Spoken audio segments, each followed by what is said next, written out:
Ер балалар ойнайды. Қыз балалардың ойынынан көрсетейік. Командасы балаларымыз кезінде біз қандай ойын ойнадық?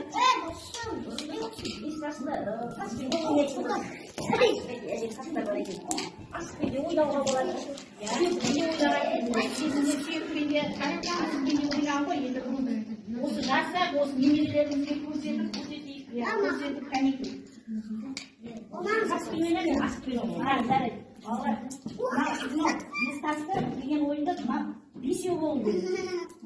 Осы бесеуін қағып алып, ойнау керек. Бір болмен қағып алып. Кәне мен ана. Асықты лақтырамыз. Бірақ қолға алып, екіншісін қағып алатын болмыз. Қараусындар екінші. Қандай табысамыз? Ал, қандай күшті. Ал, маған қандайды бересіз?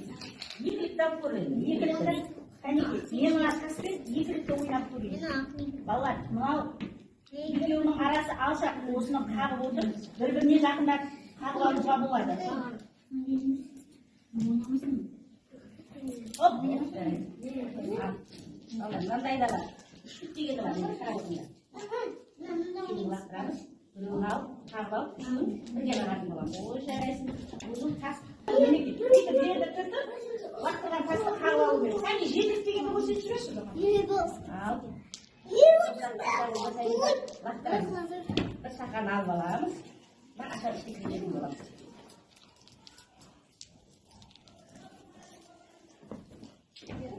Ол, әнеге көріңдер ма? Кәне, сендер ойнап көріңдерші енді. Сендерге берейік.